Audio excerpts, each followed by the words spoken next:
Hello students, today I am going to review the chapter 1 of class 11 mathematics, that is sets. Basically in this video what we are going to do, a quick review of the chapter. That is quickly, suppose you want to review the chapter, what are the important points that you should take care and what are the problems that you should repeatedly do. So this is what I am taking in this video. The first thing is the concept, or you can say the definition of what is a set.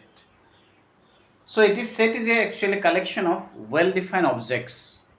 So in this definition, the well-defined is very important. If a collection is not well-defined, that means it cannot be a set. For example, I can say the collection of some good students of class 11. So in this case, it cannot be a set because the word good is not well defined. Because depending upon different perspective of different person, the good will differ. So the word good is not well defined. So collection of good students of class 11 definitely cannot be a set.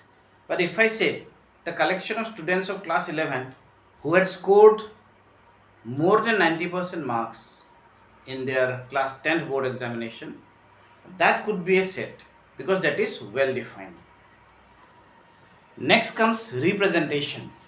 How do you represent a set? It should be very clear that a set is represented usually by the capital letter of English alphabet and the elements are represented by small letters. And even that also, there are two ways to represent. One is called roster form and one is called set builder form. Like here you can see the set A is a set of even natural numbers. If we want to represent it in roster form, then it would be 2, 4, 6, dot, dot, dot, dot, all even natural number we are going to take, right? But if we want to represent it in the set builder form, we will write down 2x where x will belong to n. So this is the way of representing a roster form and set builder form. Why it is called set builder form? Because if we have this definition, then we can build a set. We can show all the elements, possible elements of the set. There will be question in your textbook where we have to convert from roster to set builder and the set builder to roster. So those questions you should very seriously do, because sometimes writing the set builder form from roster, student have confusion how to represent it. So those answers you should very clearly see that was done in the class. Next comes the types of sets. So you should be very clear about what is empty set, singleton set, pair set, finite set and infinite set. So all this definition and concept should be very clear to you. Among all this set, the most frequently used set is the empty set, because later on we are going to find the empty set is known as universal subset and it has lots of significance in many problems. The most important topic of this chapter is the subsets. You know what is a subset? If every element of A is there in B, then A is said to be subset of B. In NCERT textbook, they have used only this symbol, but actually appropriately we should use this symbol, and it is more generic, because if I don't use this equal sign, then it will mean A is a proper subset of B. And proper subset means if the number of elements in set A is less than the number of elements in set B, then it is called proper subset.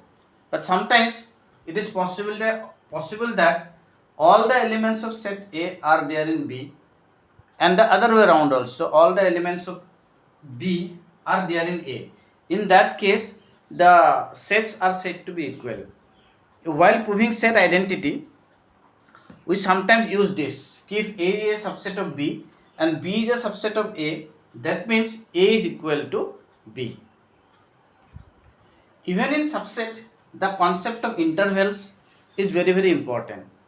And where do you use the concept of interval? I am giving a simple example. Suppose I want to write down ki x such that 1 less than x less than 5 and x belong to n. If this is a set given in set builder form, I want to write down the roster form of this set. So very easily I can write down this is 2, 3 and 4, because the elements which are in between 1 and 5 and which are natural numbers is given by 2, 3, 4. But suppose now I make a little change. I make this n to be R, set of real numbers. So in that case, whenever we have to convert a set builder form to roster form, then we have problem now. Why we have problem? Because from 1 and 5 we have infinite number of real numbers, and it is simply not possible to represent them in a roster form. So in that case, what we do, we use a notation like first bracket, which is called parenthesis 1 and 5. Suppose this 1 and 5 is included. In that case, this bracket will change, which is the third bracket called, and this is actually the bracket. We use the bracket. So these are called interval. The previous one, when we use the parenthesis, that is called open interval, because in that case 1 and 5 was not included. But when 1 and 5 is included, it is called closed interval. And sometimes it is possible that one number will be excluded and one is included. In that case, in one side we have to use a open interval like this. Here we see that 1 is included, so we are using close interval 1, but 5 is excluded, so we are using open interval 5. So this is the concept of interval, and from this also some questions are made, and especially when in the second chapter you are going to find out the domain and range, then sometimes we represent the domain and range in this interval form, and it is done in chapter linear inequalities also. I think that is chapter 5.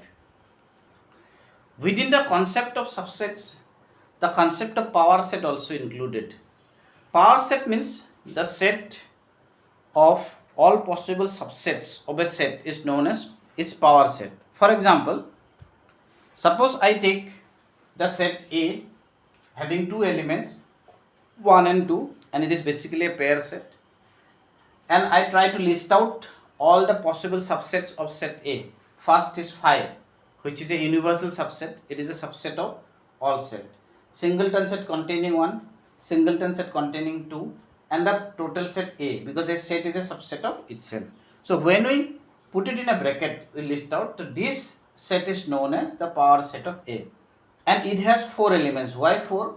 Because if number of elements in set A is k, the number of elements in set PA will be equal to 2 to the power k. And we know that this n, this represents actually the cardinal number. Cardinal number means the number of elements in a set. And A matlab number of elements in set A is k. The number of elements in set PA is equal to 2 to the power k. Next concept is the concept of universal set that comes. Suppose I have these 4 sets under consideration. A is 1, 3, 5, B is 2, 4, C is 1, 2, 3, 4, 5, and D is 2, 3, 5. So among all these 4 sets, what we see, it is set C is a subset of, not subset, superset of every set. Like A is a proper subset of C, B is a proper subset of C, and this D is also a proper subset of C, and this C is a subset of C, because we know that a set is a subset of itself. That means this C, which is the superset of all the sets under consideration, therefore this C is known as universal set. And here we have to take care that under consideration is very, very important. Okay, what are the set we are considering, and among the set that we have considered, whatever is the superset, and that is called the universal set.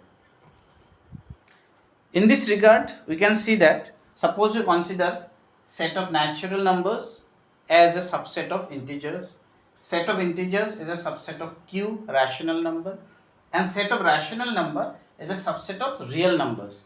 So if our consideration is till up to real number, that means the set of real number is the universal set. So based on this discussion, you can very easily attempt the questions of exercise, the first 3 exercise of chapter 1. In the next video, I'll bring out the Venn diagram and operations on set. Thank you.